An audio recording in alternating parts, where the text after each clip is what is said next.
verse 8 உள்ளது 40 அனுபந்தம் supplement to 40 verses on reality given to us by Sri Ramana Maharshi.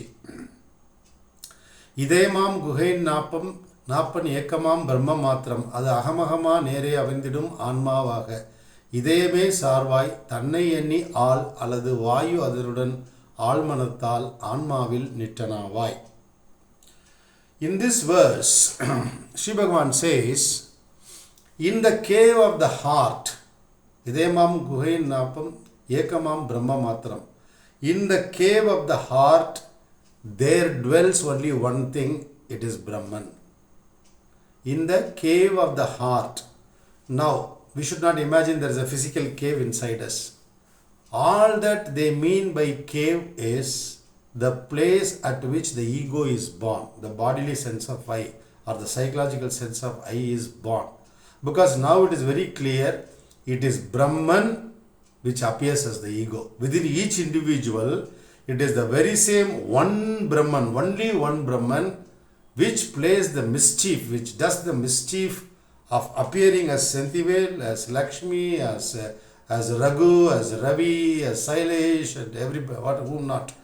It appears as everybody, it appears as the mosquito, flea, it appears as the lion, it appears as the tree, as the sky, as the star, what not. This is what they are saying in Advaita Vedanta. So in the cave of the heart, there dwells only one thing, it is Brahman. இதயமாம் குகையின் நாப்பன் ஏக்கமாம் பிரம்ம மாத்திரம் அது அகமகமாக அவிழ்ந்திடும் நேரே.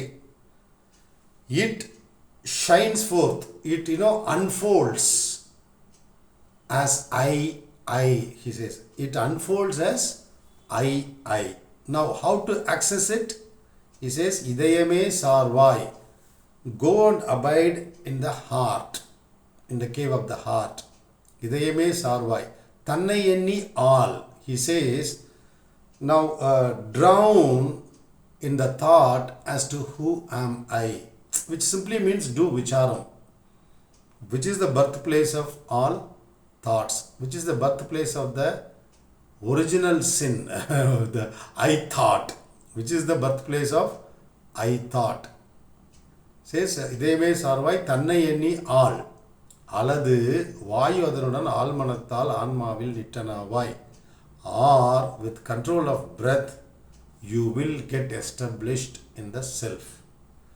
Here in this verse, Sri Bhagavan is giving an alternative. Otherwise, he usually sticks to Vicharam, who am I. Of course, he concedes, he says yes to other methods too, because this spiritual sadhana is a ladder. That is why they have spoken of 4 methods. First is Karma Yoga, which is selfless action, helping other people, helping animals, etc. Right? In the process, our ego modifies. We no longer think that I am too important. Our sense of importance, self-importance comes down. Then bhakti, devotion to our deity, our chosen God, that also modifies the ego, because you say, Lord, thou art everything, thy will be done, you say, okay, not mine, not thine will be done, whatever you think will prevail. This is what is said in the sentence, man proposes and God disposes. So bhakti, devotion. Next is Patanjali Yoga, control of breath and control of thoughts. Patanjali said, Yoga's chittavritti nirodha. Yoga is nothing but avoidance of thought. Sri Bhagavan also speaks about thoughtless state, Nanudiya Tullanilai, a state in which thought does not arise at all. Now connect it with be still and know that I am God. The Bible statement, Sri Bhagavan often quoted, be still and know that I am God. So, in this verse, it is surprising that we get an alternative. Yes. In Upadesa Saram it is said, Ulamum Uirum Unarvum Sailum Ulavam Klairandu Undipara, Undru Avatrin Mulam Undipara. It's simple. Breath. and I thought, they have the common originating place. They originate from one particular place, it is Atma. So, if you control breath through pranayama, which you need to learn from proper teachers only, it is suggested, because you cannot do random pranayama, it is harmful, it is said. The simplest pranayama that Sri Bhagavan suggested was observation of breath, which I have been doing, I practice a lot. When the breath goes in and comes out, you can count it. If you are interested, you can count it or just keep observing the breath. Breath goes in and comes out. I count it as 1, 2,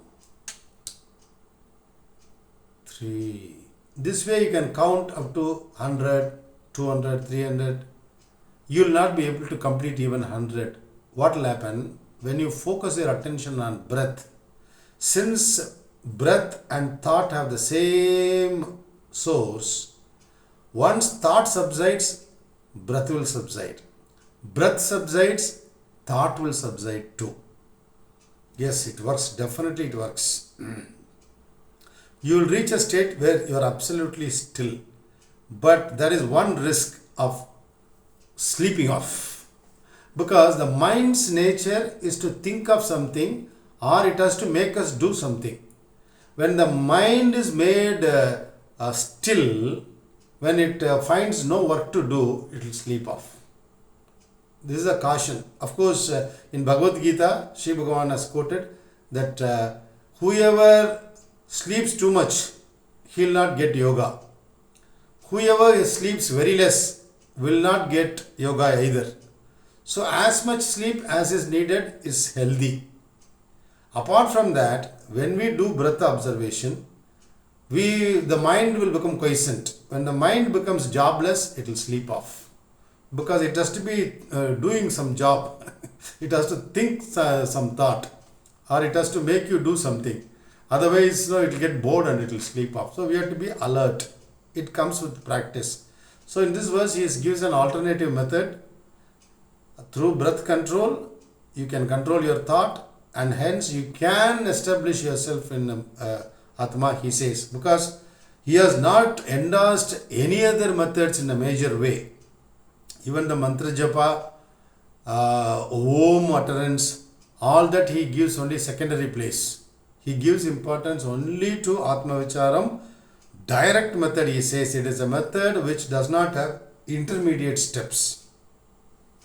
Of course, he has been kind enough to grant this method that breath observation or breath control definitely works.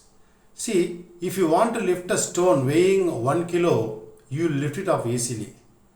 But if you were to lift a stone weighing 100 kgs, you need definitely a crane, a tool. The same way, without yukti, method, some method, the mind does not, become quiescent. It is wavered. It always fights back. Its nature is to throw thoughts up to our awareness. So we are always kept in awareness of thoughts. Whereas Sri Bhagavan says thoughtless state is jnanam. So it is a fight. Whoever has tons and tons of desires, their mind will run amok. It will be restless totally. Whoever has reduced their desires, they will find it a little easy to control their mind. Whoever has given up completely attachment to the world, whoever says, I don't want even an atom from this material universe, his mind will be still all the time. Of course, this is the process. This is why I think personally that unless one has taken a number of births, one has seen life, one has seen pleasures and pain, one will not come to this maturity where he wants to set aside everything. He wants to set aside the whole universe. As Sri Bhagavan said, Nirprabhajate Nilai, be established in non-universe. Once that maturity comes, the process of self-realization starts. Otherwise, whatever information about Advaita Vedanta goes into your mind or goes into you through this year will go out of this year. But there is nothing wrong. The process is like this. The system is set like this. So, patience, perseverance. But one thing we should not forget is that the ultimate goal of life is self-realization and freedom from this bondage to body, material order. So, he says, go drown inside. He says, delve deep inside. You drown yourself in Atma through Vicharam or through breath control and meditation, because breath control and meditation go together in the yogic path. You can, he says, establish yourself in the self. So it is very, very simple. We adopt some method or other so that we can make the mind quiescent. Otherwise, it will take a very long time. In my case, of course, Vicharam helps, but it takes a long time to bring about that quiescence of mind. Whereas breath observation, within about 100 counts or 200 counts, I get that quiescence. The mind settles down. But after the mind settles down, you should not forget the purpose for which you did breath observation. Shiva Bhagavan says that you should remember the goal of knowing who am I, self-realization, jnanam. Total self-realization is the goal. Because once you get into pranayama, you might get some powers. Certain good things might happen to you. He says, don't get carried away. If you get carried away by the siddhis, powers, then he says you are stuck. For lifetimes we will be stuck. So we have to be very, very honest, so self-honest. We should be honest to ourselves. So let us think about it. Breath observation without any master, if we want to practice, it should be breath observation. Just sit in a relaxed fashion, close eyes and then start observing the breath. Slowly you will come to a state where there is no breath at all. Yes, experientially it is true. It will be absolutely still. Then something will pull you from inside. I have seen it. It has started pulling from inside as if 100 people pulled you from inside. Sri Bhagavan says that when he was describing his self-realization experience, he said, I was searching for the source of ego inside. As I went inside, Atma, he said, ate up this ego, swallowed this ego. He says in another place, like how iron filings get attracted towards a magnet, the same way, once you go deep inside towards Atma, Atma, like a magnet, will attract you the way iron filings are attracted, he says. So it's a simple process. From Atma, this ego rises. When you drive it back, it goes and merges. What is the problem? Our attachment. The veil is so thick, you bring it, make it thinner and thinner, attenuate it. It becomes so thin at one point that Atma is shining forth. We will realize Atma is already shining forth in full brightness as one entity. We should not even call it entity, but there is no other go. As one Atma only is there. It pervades everything. It shines forth in everything, and yet it remains unattached. It remains detached. Let us think about it.